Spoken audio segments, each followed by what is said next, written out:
반갑습니다. 존경하는 국민 여러분, 더불어민주당 대표 이재명입니다. 새해가 밝았지만 희망을 말하기에는 국민의 삶이 너무나 팍팍합니다. 치솟는 물가, 은행 빚 걱정 때문에 많은 국민들께서 밤잠을 설치고 계십니다. 집을 팔아도 빚을 못 갚는 가구가 40만에 육박하는데 새해 벽두부터 공공요금이 들썩이고 있습니다. 주요 경제 지표들도 하나같이 어둡습니다. 무역 적자가 사상 최악인 472억 달러 기록했습니다. 올해는 수출이 더 감소할 것이라고 합니다. 일자리 증가폭은 작년에 10분의 1에 불과하고 성장률도 1%대로 추락할 전망입니다.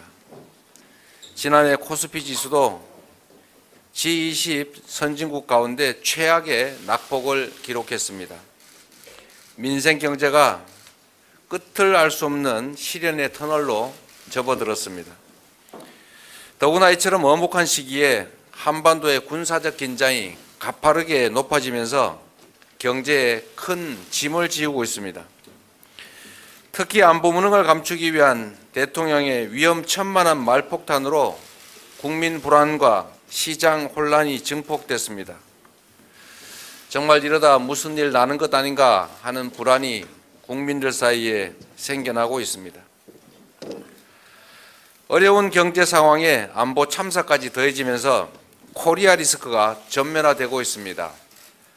국민의 삶이 생사의 기로에 놓였습니다. 폭력적인 국정을 정상화해야 합니다. 이런 때일수록 정치가 제자리로 돌아가야 합니다. 정치권 모두의 힘을 모아서 민생을 살리고 나라의 미래를 개척하는 데 집중해야 될 때입니다. 이를 위해서 일방적이고 폭력적인 국정을 중단해야 합니다. 야당 말살 책동 또한 그만두시기 바랍니다. 그동안 정부는 말로는 협치를 내세우면서 권력기관을 동원한 야당 파괴, 정적 죽이기에 골몰했습니다. 이중 플레이로 국민을 속여온 것입니다. 집권 이후 8개월이 넘도록 야당 대표와 대화하지 않은 유일한 정부라는 지적까지 받고 있습니다. 국민과 야당을 대화 상대로 인정하지 않는 이상 국정 난맥과 위기는 반복될 수밖에 없습니다. 정부가 추진하는 소위 3대 개혁도 검찰의 영장 집행처럼 우격다짐으로 밀어붙이다가는 성과도 없이 거센 반발만 살 우려가 있습니다. 분열과 분노의 정치를 끝내겠습니다. 국민 통합을 최우선으로 생각하겠습니다. 제가 지금 드리는 말씀이 아니라 대통령께서 지난 시기에 다짐했던 말씀입니다. 그 초심으로 돌아가시기 바랍니다. 저는 이미 여러 차례 대통령과의 회담을 제안했습니다. 그 제안은 지금도 유효하다는 말씀을 드립니다. 일방통행 국정을 중단하고 실종된 정치의 복원에 협력해 줄 것을 거듭 촉구합니다. 국정기조의 전면 전환이 필요합니다. 국민 여러분, 경제위기는 낮은 곳에 더 깊은 상처를 남기는 법입니다. 위기의 파고가 높아지는 지금 국가는 사회적 약자와 서민을 두텁게 보호하고 공정한 고통 분담을 위해서 노력해야 합니다. 그러나 정부 대책은 거꾸로 가고 있습니다. 초부자 감세와 다주택자들의 부동산 쇼핑 조장에 골몰하고 있습니다. 기후위기와 경제산업 재편에 대비하기 위한 재생에너지 확대, 아리백 기반 강화 또한 뒷전으로 밀려나고 있습니다. 양극화와 불평등을 악화시키고 우리 사회의 미래를 좀먹는 잘못된 처방이고 자충수입니다. 지금 즉시 국정기조를 전면 전환할 것을 촉구합니다. 민생경제위기 돌파를 위한 3대 해법을 제시해 보겠습니다. 첫째로 총 30조 규모의 긴급 민생 프로젝트를 제안드립니다. 첫 번째로 전월세 보증금 이자 지원이 반드시 필요합니다. 현재 유주택자를 대상으로 높아진 변동금리를 낮은 고정금리로 바꿔주는 안심전환 대출이 시행 중이긴 합니다만 사정이 어려운 무주택자들에 대한 대책은 없습니다. 무주택자들의 임대차 보증금 대출 이자를 낮춰주는 대책이 시급합니다. 대부업과 불법 사금융으로 내몰리는 저신용 서민들이 제도권 안에서 개인 신용 대출을 받을 수 있도록 정부의 보증과 지원이 대폭 확대되어야 합니다. 코로나 위기 이후에 폭증한 부채 문제 해결에도 나서야 합니다. 정부 재원과 금융기관의 금리 인하를 통한 이자 감면 프로그램, 인건비, 임대료 등 고정비 부담을 덜기 위한 고정비 상환 감면 제도, 대출 일부를 초저금리로 전환하는 한계차주 대출 전환 지원 등의 가계부채 3대 대책도 추진해 나가야 합니다. 다음으로 물가 폭등에 따른 서민 고통을 완화하기 위해서 물가 지원금을 소득 분위별로 차등 지원하는 이른바 핀셋 물가 지원금이 필요합니다. 민생 물가 안정에 도움이 되는 지역화폐 예산의 증액과 항구화도 추진할 필요가 있습니다. 고금리와 경기 침체로 인한 부동산 혼란, 주거 불안도 해소해야 합니다. 이를 위해서 부실 위험 주택과 미분양 주택을 공공이 매입해서 임대로 전환하는 매입 임대를 대폭 확대하고 부동산 PF의 연쇄 부도를 막기 위해서 배드뱅크 설립도 서둘러야 합니다. 두 번째 제안입니다. 경제 라인을 포함해서 내각을 대폭 쇄신해야 합니다. 현재 당국은 상황인식과 위기 대처 능력에서 국민과 시장의 신뢰를 상실했습니다. 김진태 사태를 수수방관해서 자본시장을 붕괴 직전까지 몰아간 것만으로도 교체 사위는 이미 차고 넘칩니다. 진영과 관계없이 능력과 경륜이 검증된 경제팀을 구성해야 합니다. 참사 내각이란 지탄을 받고 있는 총리와 각 부처 인사들도 개편해야 될 것입니다. 세 번째, 경제위기 극복에 있어서 정부의 노력만으로는 부족합니다. 국회와 정부, 기업, 노동계 등이 참여하는 범국가 비상경제회의 구성을 제안드립니다. 민주당은 국회의 다수당으로서 경제위기 상황에 실시간으로 대응하기 위해서 당내에 경제안보센터를 설치하겠습니다. 2023년은 기본사회로의 대전환이 시작되는 원년으로 삼을 필요가 있습니다. 존경하는 국민 여러분, 지금 우리는 기후위기, 디지털혁명, 인구위기 같은 문명사적 대전환을 맞이하고 있습니다. 우리가 어떠한 선택을 하느냐에 따라서 국민의 삶과 국가의 미래가 좌우될 것입니다.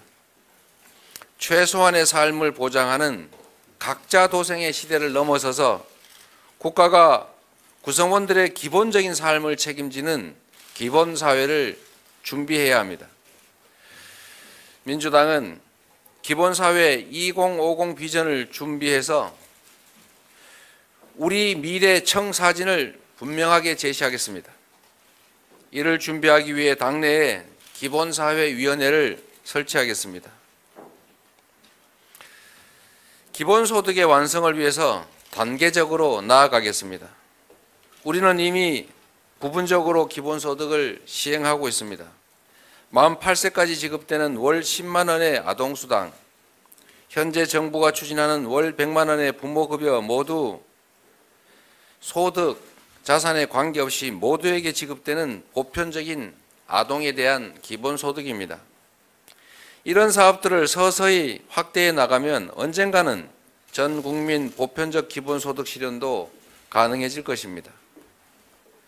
그 첫걸음으로 기초연금부터 노인 기본소득으로 전환하는 노력을 기울여야 합니다. 모두가 아시는 것처럼 기초연금은 박근혜 전 대통령 후보가 자산소득과 관계없이 모든 65세 이상 노인에게 공평하게 동등하게 지급하겠다고 했던 노인 기본소득이었습니다. 기초연금의 부부 감액을 폐지하고 현재 70%에게만 지급하는 것을 전체 어르신에게 지급하는 것으로 점차 확대하는 방안을 추진하겠습니다. 재생에너지 기반의 에너지연금도 단계적으로 확대해야 합니다. 농촌 중심의 지방 소멸을 막기 위한 농촌 기본소득도 시행할 필요가 있습니다. 기본 주거로 주거 불안 시대를 끝내야 합니다. 정부가 최근 다주택자들의 주택 매집과 투기를 부추기고 있습니다. 부동산 시장을 다시 도박판으로 만들고 경제 양극화, 자산 양극화를 확대할 악수 중에서도 악수입니다. 전체 가구의 85%를 차지하는 무주택자와 1주택자에게 정책의 초점을 맞춰야 합니다. 민주당은 무주택자들이 내 집 마련의 꿈을 실현하고 1주택자들은 큰 부담 없이 더 나은 주택으로 갈아타게 할 수 있도록 돕는 주거정책을 마련하겠습니다. 임대지원 강화 등을 통해서 주거 환경의 질도 획기적으로 개선해야 합니다. 취약계층뿐만 아니라 국민 누구나 내 집 마련을 할 때까지 저렴한 임대료로 고품질의 주택에서 장기간 거주할 수 있도록 해 나가겠습니다. 기본 주거 사회를 위해서는 일자리, 교육, 문화, 교통, 인프라가 생활권 단위로 균형 있게 발전해야 합니다. 자연과 호흡하고 이웃과 공동체를 이루면서 행복한 미래를 설계할 수 있는 기본 주거 사회를 차근차근 만들어 가겠습니다. 기본금융으로 보편적인 금융기본권을 보장하겠습니다. 수많은 금융약자들이 살인적 고금리의 대부업체 그리고 불법 사채 시장으로 내몰리고 있습니다. 돈이 더 필요한 사람일수록 은행 이용이 더 어려운 이 모순을 계속 방치하면 금융의 불평등과 불공정은 더욱 심해지고 경제 활성화도 더 어렵게 됩니다. 우리 민주당은 금융 양극화 완화를 위한 마중물로 전 국민 기본금융권 보장을 추진하겠습니다. 이 밖에도 여가, 교육, 의료, 교통, 통신과 같은 기본적 서비스를 단계적, 순차적으로 도입하면서 기본사회의 지평을 차근차근 열어나가겠습니다. 국민의 뜻을 받드는 개헌과 정치개혁이 시급합니다. 존경하는 국민 여러분, 모든 개혁의 출발과 종착지는 결국 정치입니다. 올해로 87년 헌법체제가 36년째를 맞습니다. 이제 시대가 달라졌고 국민은 변화를 요구합니다. 이미 수명을 다한 현행 대통령 5년 단임제를 4년 중임제로 바꾸어서 책임 정치 실현 그리고 국정 연속성을 높여야 합니다. 대통령 결선 투표제 도입으로 연합 정치와 정책 연대를 제도적으로 보장하는 일도 필요합니다. 국무총리 국회 추천제나 감사원 국회 이관처럼 제왕적인 대통령제 극복을 위한 조치도 해야 할 일입니다. 생명권과 환경권, 국민 기본권 그리고 자치분권의 강화, 국민 바람과 주민 소환 등의 직접 민주주의 확대, 5.18 민주화 정신의 헌법 정문 수록 같은 사안들도 이제 말이 아니라 행동으로 옮길 때가 됐습니다. 표의 등가성 보장과 지역주의 타파를 위한 국회의원 선거제도 개혁 또한 개헌만큼이나 중요한 과제입니다. 물론 개헌은 어려운 일입니다. 그 필요성에는 국민적 공감대가 형성되어 있지만 여야의 입장 차이로 개헌은 번번이 실패했습니다. 다행히 올해는 선거가 없습니다. 개헌을 논의하기 매우 적절한 시기입니다. 국회 헌법개정특별위원회 구성을 다시 한번 제안드립니다. 충분한 수기를 통해서 개헌안을 도출하고 내년 총선에서 합의된 만큼 국민투표로 개헌을 할 수 있을 것입니다. 민주당은 올해 3월을 목표로 자체 개헌안을 제출해 보겠습니다. 국민의 의사가 가장 잘 반영되는 정치 개혁에도 여야가 함께 지혜를 모아가기를 바랍니다. 존경하는 국민 여러분, 정치는 국민의 삶을 더 낫게 만들고 국가의 더 나은 미래를 개척할 때만 존재의 이유가 있습니다. 나라 안팎이 매우 어려운 이 시기, 처음 국민에게 부름받았을 때의 초심을 다시 한번 되새겨 봅시다. 국민과 역사를 믿고 어떠한 불의에도 당당하게 맞서겠습니다. 정치다운 정치를 펼치는데 최선을 다하겠습니다. 감사합니다. 네, 이재명 당대표의 모두 발언이었습니다.